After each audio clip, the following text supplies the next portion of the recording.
యుద్ధంలో ఇరాన్ తన అమ్ముల పొద్దులోని క్షిపణి శక్తిని ప్రపంచానికి పరిచయం చేస్తోంది. అసలు ఇరాన్ దగ్గర ఉన్న శక్తివంతమైన ఆయుధాలు ఏంటి?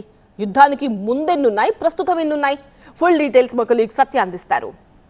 ఇక supreme leader Ayatollah Ali Khamenei మరణం తర్వాత ఇరాన్ మరింత దూకుడుగా వ్యవహరిస్తోంది. అమెరికా ఎయిర్ బేసులు, యుద్ధ విమానాల లక్ష్యంగా ప్రతీకార దాడులకు దిగుతోంది. అసలు ఇరాన్ అమ్ముల పొదిలో ఉన్న ఆ శక్తివంతమైన ఆయుధాలేంటి, ఇరాన్ క్షిపణి సామర్థ్యం అంతా ఇప్పుడు చూద్దాం.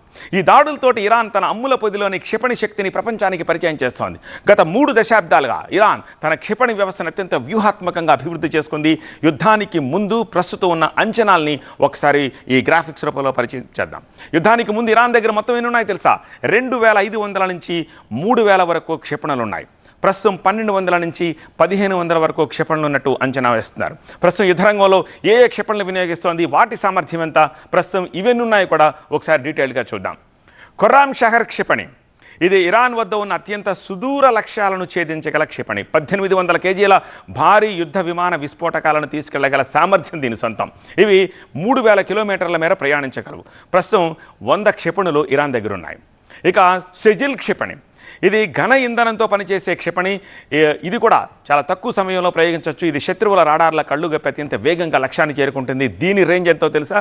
2500 కిలోమీటర్లు. ప్రస్తుతం ఇది 150 క్షిపణులు ఉన్నాయి. ఇక ఖైబర్ షకాన్, ఇది 3వ తరం క్షిపణి. ఇది గాల్లోనే తన దిశను మార్చుకోగలదు. ఇజ్రాయెల్ యొక్క ఐరన్ డోమ్ వంటి రక్షణ వ్యవస్థలను ధ్వంసం చేయడానికి దీన్ని ప్రత్యేకంగా రూపొందించారు. దీని రేంజ్ కూడా 2000 కిలోమీటర్స్ అబౌవ్. ప్రస్తుతం ఇవి కూడా 100 క్షిపణులు ఇరాన్ దగ్గర ఉన్నాయి. ఇక ఘదర్ షహబ్ 3 క్షిపణికి ఇది చాలా ఆధునిక రూపం, అప్డేటెడ్ అనొచ్చు. ఇది చాలా వేగంగా ప్రయాణిస్తుంది. మొబైల్ లాంచర్ల ద్వారా ఎక్కడి నుంచైనా సరే దీన్ని ప్రయోగించేసే వెసులుబాటు ఉంటుంది. ఇది 1800 కిలోమీటర్ల రేంజ్లో. ప్రస్తుతం 200 క్షిపణులు ఇరాన్ దగ్గర ఉన్నాయి. ఇక 4th వన్ ఇమాద్, ఇది ఇరాన్ తయారు చేసిన మొదటి గైడెడ్ క్షిపణి. అంటే ప్రయోగించిన తర్వాత కూడా దీన్ని నియంత్రించవచ్చు. లక్ష్యాన్ని అత్యంత ఖచ్చితత్వంతో తాకడం దీని ప్రత్యేకత. 1700 కిలోమీటర్స్ దూరం ప్రయాణిస్తుంది. ఇవి కూడా 100 క్షిపణులు ఇరాన్ దగ్గర ఉన్నాయి. ఫతా, ఇది ఇరాన్ మొట్టమొదటి హైపర్సోనిక్ క్షిపణి. ఇది ధ్వని కంటే 15 రెట్లు ఎక్కువ వేగంతో ప్రయాణిస్తూ ఏ క్షిపణి రక్షణ వ్యవస్థనైనా సరే ఛేదించగలదు. 1500 కిలోమీటర్లు దీని రేంజ్. 150 క్షిపణులు ఉన్నాయి. ఇక షహబ్, ఇరాన్ క్షిపణి వ్యవస్థలో ఇది అత్యంత నమ్మకమైన పాత తరం యుద్ధ క్షిపణి.